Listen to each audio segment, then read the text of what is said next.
There are people who enter your home through the front door, but instead of bringing peace, they bring tension. They sit in your space, eat your food, observe your family, and then behave as though your kindness has made you weak. They speak carelessly, interfere in private matters, disrespect your rules, and sometimes leave you feeling like a stranger inside your own home. And because you are trying to be a good Muslim, you remain silent. You tell yourself, I must be patient, I must forgive, I do not want to create a problem. But listen carefully. Islam teaches generosity, yet Islam does not command you to surrender your dignity. Islam teaches hospitality, but it does not give a guest permission to abuse the host. Islam teaches patience, but patience is not the same as silently accepting repeated disrespect. Your home is an amana from Allah. It is where your family should feel protected, where your children should feel secure, where your spouse should feel respected, and where your heart should be able to rest. A guest is honored in Islam, but the guest also carries responsibilities. They must respect the home they enter, guard their eyes, control their tongue, follow the reasonable rules of the household, and avoid becoming a source of harm. Someone enters your home and repeatedly destroys its peace. You are not required to keep inviting them simply to prove that you are kind. Some people misunderstand Islamic character. They think a good Muslim must accept everything, tolerate everyone, and never say no. That is not true. The Prophet Muhammad, peace be upon him, was merciful, but he was not weak. He forgave many people, but he also established boundaries. He welcomed guests, but he did not allow people to violate the rights of others. Mercy without wisdom can become self-neglect. Kindness without boundaries can encourage bad behavior. Silence in the face of repeated disrespect can teach a person that they may continue without consequences. So do not feel guilty for protecting the peace of your home. Do not become harsh, arrogant, or cruel, but do become clear. Correct people politely. Speak with wisdom. Give them an opportunity to change. But when disrespect becomes a habit, you have every right to limit their access to your private space. Not everyone who knows your address deserves unlimited entry into your life. 1. Never tolerate a guest who disrespects the rules of your home. Every home has rules, whether they are spoken or unspoken. In one home, shoes are removed at the entrance. In another, people avoid smoking. Some families have fixed sleeping times, prayer routines, privacy arrangements, dietary restrictions, or rules regarding children. These rules are not necessarily an attack on the guest. They are part of how the household functions. A respectful guest does not enter another person's home and behave as though their own preferences are more important than the host's comfort. They do not say, "This is how I always do things," while ignoring the rules of the house. You may always do things a certain way in your own home, but when you enter somebody else's home, you respect their system. Imagine that a person visits you and you politely ask them not to smoke inside because there are children, elderly parents, or someone with breathing difficulties. Yet they become offended. They say, "It is only one cigarette. Why are you making such a big issue?" The issue is not merely the cigarette. The issue is their belief that their desire is more important than the health, comfort, and authority of the people who live there. Or perhaps a guest enters private rooms without permission. They open cupboards, walk into bedrooms, use personal belongings, or move items around. Then, when corrected, they laugh and say, "We are like family." Being family does not remove the need for adab. In fact, those closest to us should be even more careful with our privacy, because they know how important trust is. Allah teaches us to seek permission before entering the spaces of others. Privacy is not a Western invention or a sign of arrogance. Privacy is recognized in Islam. Even children are taught to seek permission at particular times, because the home contains moments of vulnerability. If Islam teaches members of the same household to respect private times, what excuse does a guest have for ignoring boundaries? When someone breaks a rule once because they did not know, explain it gently. Do not embarrass them unnecessarily. Say, "In our home, we do it this way." A decent person will understand. They may even apologize. But when a guest understands the rule and deliberately breaks it again, the matter changes. It is no longer ignorance, it is disrespect. You do not need to shout. You do not need to humiliate them. Simply become firm. Say, "I respect you, but this rule must be followed in our home." Notice the balance. You are not insulting them, but you are not negotiating away the peace of your household either. Some hosts are afraid that setting a rule will make them appear inhospitable. But hospitality does not mean surrendering control of your own home. When you board an airplane, you follow its safety rules. When you enter a masjid, you respect its cleanliness and manners. When you visit an office, you follow its procedures. Why should someone imagine that your home has no boundaries? Your family watches how you respond. If a guest openly violates your rules and you remain silent, your children may wonder why their comfort does not matter. Your spouse may feel that you care more about pleasing visitors than protecting the household. Your parents may feel unsafe. A good host honors the guest, but a responsible family member also honors those who live in the home every day. Do not create unreasonable rules merely to control people. Do not make visitors uncomfortable over small matters. Islam encourages ease, generosity, and good treatment. But reasonable rules that protect health, privacy, worship, safety, and family harmony should be respected. A guest who repeatedly refuses to respect them may need to be welcomed less frequently or met somewhere outside the home. 2. Never accept a guest who insults or humiliates your family. A person may smile at you while damaging the hearts of those you love. They may make cruel jokes about your spouse, criticize your children, mock an elderly parent, or speak disrespectfully to someone who works in your home. Then they hide behind the words, "I was only joking." Not every joke is innocent. Sometimes humor is simply disrespect wearing a smile. The Prophet Muhammad, peace be upon him, taught us to speak good or remain silent. A guest who enters your home must guard their tongue. They should not make the people living there feel small. They should not compare your children negatively with others. They should not embarrass your spouse in front of everyone. They should not speak to your mother or father with arrogance. They should not treat a domestic worker as though that person has no dignity. You may think remaining silent will prevent conflict. In reality, your silence may create a deeper conflict inside your family. Imagine your spouse being insulted while you laugh nervously because you do not want to upset the guest. After the guest leaves, your spouse will remember that you did not defend them. Imagine your child being mocked for their appearance, academic performance, weight, shyness, or mistakes while you say nothing. The guest may forget the comment, but the child may carry it for years. Protecting someone does not mean becoming aggressive. You can stop disrespect with calm words. Say, "We do not speak to each other like that in this home." Or say, "Please do not make jokes about this matter." You do not need a long argument. One clear sentence can establish the standard. Some relatives believe they have a special license to say whatever they wish. They say, "I am the uncle, I am the aunt, I am older, I can speak freely." Age deserves respect, but age does not make disrespect permissible. Family connections are meant to increase mercy, not provide protection for cruelty. There also is a dangerous habit in some gatherings where guests begin discussing private weaknesses. They mention someone's failed marriage, financial struggle, infertility, illness, past mistake, or family disagreement. They turn pain into entertainment.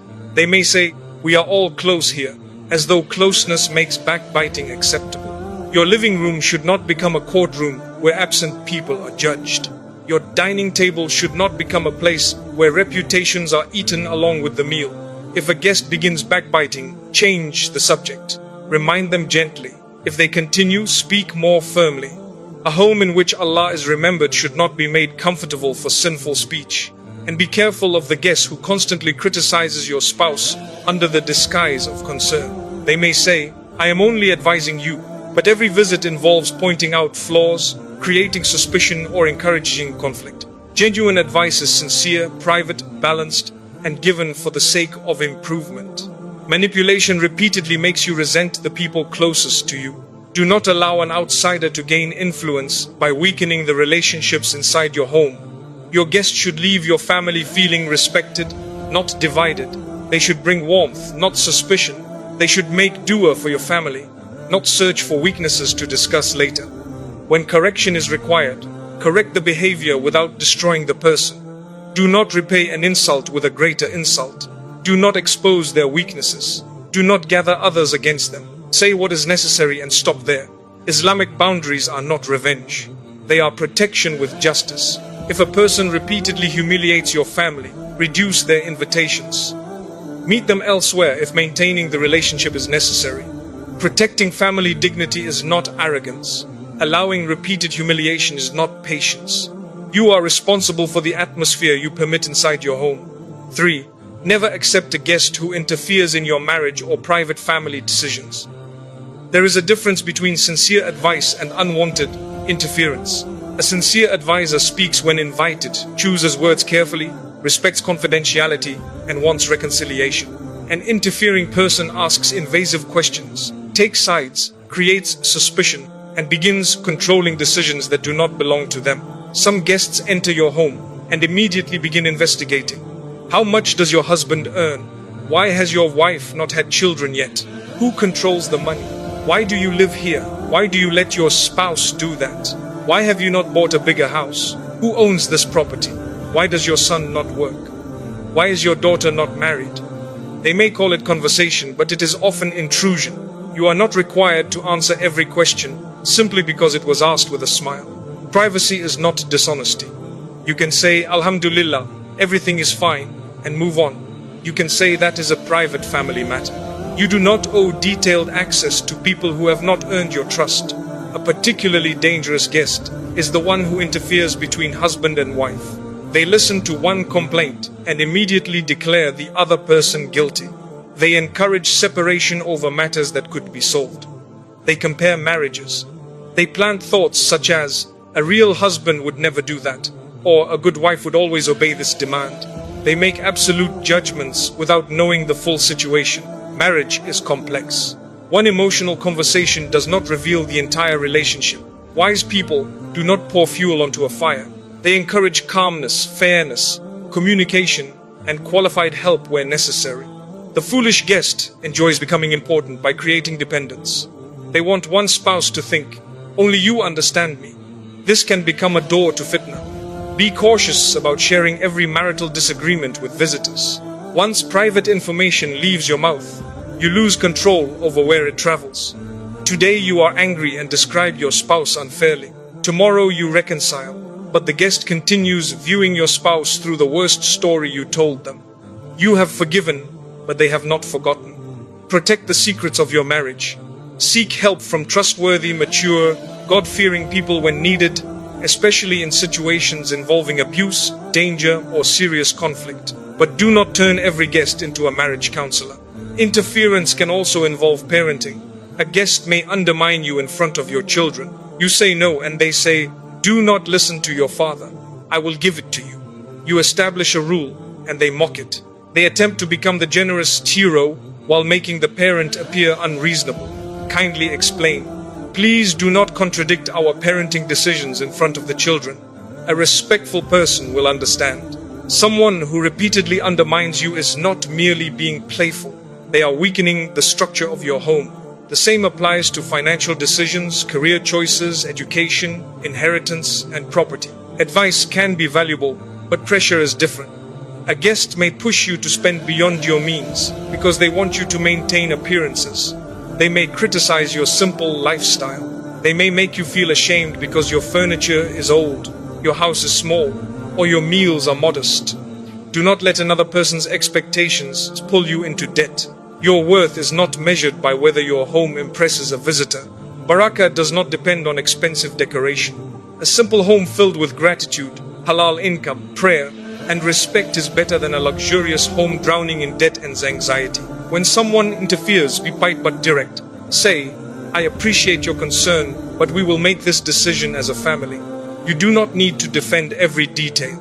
Mature boundaries often require fewer words, not more. A guest is invited to share time with you, not to take control of your household. When people cannot distinguish between concern and control, you must distinguish it for them. Lesson 4. Never tolerate a guest who spreads gossip or exposes what they see in your home. Your home reveals parts of your life that the outside world does not see. A guest may notice your financial situation, family relationships, disagreements, routines, possessions, weaknesses, or private conversations.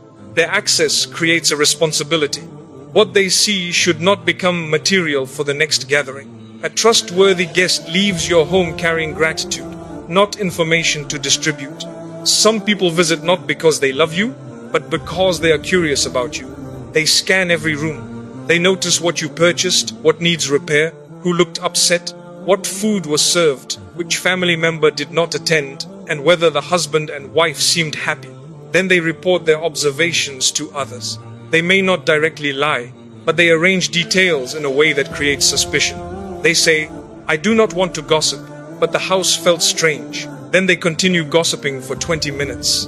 They say, "May Allah guide them," after exposing every private matter. Religious phrases do not purify sinful speech. The tongue is dangerous because words cannot always be recovered. Once a private issue spreads, people add their own assumptions. A small disagreement becomes a marriage crisis. A temporary financial difficulty becomes bankruptcy. A tired facial expression becomes family hatred.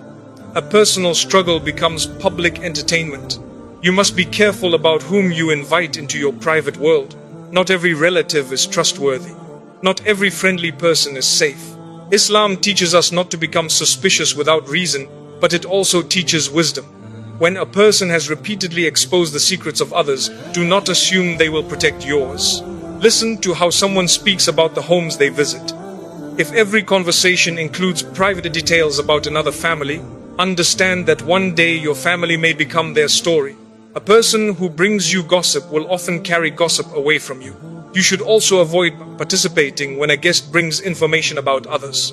Do not reward them with excitement. Do not ask for more details. Do not say, "Then what happened?" Each question encourages the sin. Instead say, "We should not discuss them when they are not here." Change the subject. Remind them of Allah. There may be situations in which information must be shared to prevent harm. Seek justice. Protect someone from abuse or obtain necessary advice. That is different from casual exposure. Islam does not demand silence when someone is in danger. But most gossip is not about protection. It is about entertainment, jealousy, social power, or the desire to appear informed. If you discover that a guest has exposed your private matters, speak to them directly if it is wise and safe. Do not create another gossip circle to complain about their gossip. Say, "What you heard or saw in our home was private. Please do not share it." Give them a chance to correct themselves. But trust should not be handed back merely because someone said sorry. Forgiveness and access are not the same thing. You may forgive a person for the sake of Allah, while becoming more careful about what they are allowed to see. Forgiveness cleans your heart. Boundaries protect your future. Do not photograph people, rooms, children, meals, or private gatherings and post them without permission. Modern gossip is not limited to speech. A guest may reveal your home through social media. They record videos, show expensive items, display family members who did not consent, or reveal your location. This can create envy, embarrassment, security risks, and conflict. It is reasonable to say, "Please do not record inside our home," or "Please ask before posting anyone." A respectful guest will not make this difficult. Your home should be a place of safety. People should not fear that every mistake will become public. Protect the dignity of your household, and also protect the dignity of your guests. Do not expose their embarrassing moments either. The standard you expect from others must also be practiced by you. 5. Never accept a guest who takes advantage of your generosity. Generosity is beautiful, but exploitation is ugly. Islam encourages the host to honor the guest, provide food according to their means, and treat visitors well. But Islam also teaches the guest not to overstay, make excessive demands, or place the host under hardship. A considerate guest notices the condition of the household. They do not expect luxury from someone with limited means. They do not demand special meals, expensive outings, constant transportation, or endless service. They do not arrive without notice repeatedly and expect the entire family to reorganize their lives. There is a difference between welcoming someone in genuine need and enabling someone who refuses to respect limits. A traveler may need shelter. Relative may face an emergency. A struggling person may need support. Helping them can be a great act of worship, but even genuine help requires honesty, planning, and mutual respect. Some guests extend a short visit into an indefinite stay without discussion. They contribute nothing, disturb routines, avoid responsibility, and become offended whenever the host mentions arrangements. The host then suffers silently because they fear being called selfish. You are not selfish for discussing practical matters. Ask clearly, how long will the stay be? What support is needed? What can the guest contribute? What are the household expectations? Vague arrangements create resentment. If someone stays in your home, they should not treat you like a servant. They should make their bed, manage their belongings, clean after themselves, and help where appropriate. The exact expectations depend on age, health, culture, and circumstances, but basic gratitude should be visible. A guest who complains about every meal is displaying poor character. Perhaps the tea is not prepared exactly as they like. Perhaps the food is simple. Perhaps the room is not luxurious. They forget that the host spent time, money, and energy to welcome them. The Prophet Muhammad, peace be upon him, did not teach us to insult food. If he liked something, he ate it. If he did not, he left it. He did not humiliate the person who prepared it. This is noble character. A guest should not compare your hospitality with somebody else's. When we stayed with them, they gave us a larger room. They served more dishes. They took us shopping. Such comparisons poison generosity. The value of hospitality lies in sincerity, not competition. Hosts also need to examine their intentions. Do not spend beyond your means to impress people. Do not borrow money for extravagant meals because you fear judgment. Serve what you can afford. Clean the home reasonably, but do not exhaust your family for days merely to create a false image of perfection. When guests expect a performance, the home loses peace. Children are shouted at, spouses become stressed, and money is wasted so that outsiders can be impressed for a few hours. This is not healthy hospitality. The best guest appreciates simple things. They say, "Please do not trouble yourself." And they mean it. They do not secretly expect 5 dishes after saying they need nothing. They make dua for the host. They leave at a suitable time. They do not make the host feel relieved only because the visit has finally ended. Be generous, but set limits before resentment grows. It is better to say, "We can host you for 3 nights," than to remain silent for 3 weeks and then explode. It is better to say, "We are unable to provide that," than to agree while damaging your finances. Do not use Islam to manipulate generous people. A person may say, "The guest has rights," while ignoring the rights of the host. Rights in Islam are balanced. The host gives honor, and the guest avoids burdening them. When someone repeatedly exploits your generosity, adjust the relationship. Offer what is reasonable. Stop offering what creates harm. You can remain kind without remaining available for abuse. 6. Never tolerate a guest who brings sin, conflict, or corruption into your home. Your home should not become a place where Allah is openly disobeyed because you were too embarrassed to speak. A guest may bring alcohol, drugs, obscene entertainment, indecent conversations, gambling, dangerous behavior, or other actions that violate your values and harm your family. You cannot control everything another person does in their private life, but you have responsibility for what you knowingly permit inside your home. Some people say let them do whatever they want. They are guests. No, being a guest does not make the forbidden permissible. You may correct them respectfully, but you must not surrender your home to behavior that contradicts your faith. Suppose someone begins showing inappropriate content on their phone in front of your children. Stop them. Suppose they use filthy language repeatedly. Correct them. Suppose they encourage your children to hide things from you, experiment with harmful substances, or participate in behavior you have forbidden. That person should not have unsupervised access to your family. Do not be naive simply because someone is a relative. Harm can come through familiar faces. Protecting children requires attention. Teach them that they can speak to you if any adult makes them uncomfortable, asks them to keep inappropriate secrets, touches them wrongly, or crosses a personal boundary. Do not force children to hug or sit with guests when they clearly feel unsafe. This subject must be handled seriously. Respect for elders does not mean removing every protective boundary. A child's safety is more important than an adult's temporary embarrassment. Investigate concerns fairly, avoid false accusations, but never dismiss warning signs merely to preserve appearances. Conflict can also enter through political arguments, sectarian hostility, racism, tribal pride, and family feuds. A guest may turn every gathering into a battle. They insult groups, provoke others, and enjoy watching people become angry. You are allowed to say, "We will not discuss this subject in our home." Some conversations do not produce understanding, they only produce hostility.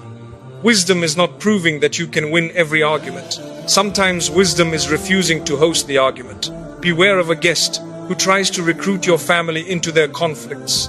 They demand that you hate the people they hate. They retell one-sided stories, pressure you to cut relatives off, and become angry if you remain neutral. You should support truth and justice, but do not become a weapon in someone else's personal war without understanding the situation.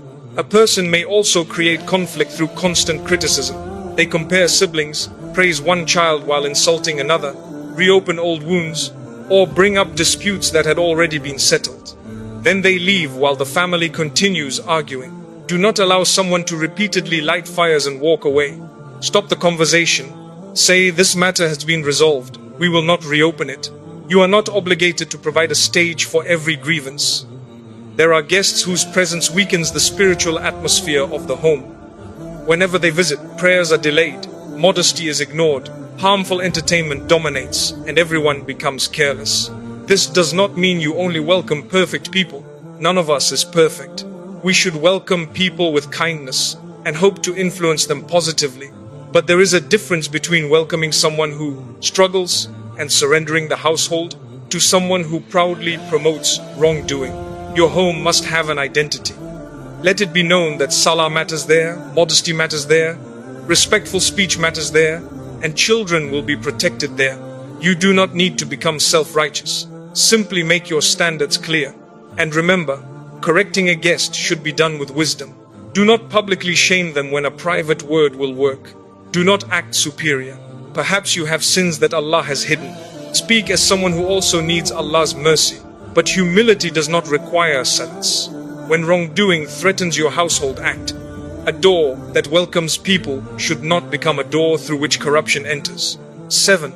Never keep inviting a guest who destroys the peace of your home. Some disrespectful behaviors are obvious. Others are difficult to describe. A person may not break a clear rule, insult anyone directly, or commit an obvious sin, yet every time they visit, the atmosphere changes. People become anxious. Family members hide in their rooms. Your spouse becomes tense. Children feel uncomfortable. After the guest leaves, everyone feels exhausted. Do not ignore repeated patterns. Perhaps the guest is controlling. They demand attention every second. They become offended when family members continue their normal routines. They expect everyone to sit with them for hours. They interpret reasonable boundaries as rejection. Perhaps they are negative. Every conversation is a complaint. Every blessing is criticized. Every person is attacked. They bring emotional darkness into the home but refuse advice, solutions, or self-reflection. Perhaps they are manipulative. They create guilt when you cannot host them. They arrive unannounced, knowing you will feel too embarrassed to turn them away. They use phrases such as, "So now we need an appointment to visit you," or "You have changed since becoming successful." Do not allow guilt to control your front door. Islam encourages maintaining family ties, but maintaining ties does not always mean unlimited physical access. You can call someone, meet them in a public place, help them when needed, send gifts, attend appropriate gatherings, and treat them respectfully without frequently hosting them inside your private home. Some relationships improve when the setting changes. A person who causes chaos during long home visits may behave appropriately during a short meeting at a cafe, restaurant, park, or family event. Boundaries can preserve a relationship that unlimited access would destroy. Before reducing contact, consider whether you have communicated clearly. People cannot always correct a boundary they never knew existed. Speak privately. Mention specific behavior. Avoid exaggerated statements such as, "You always ruin everything."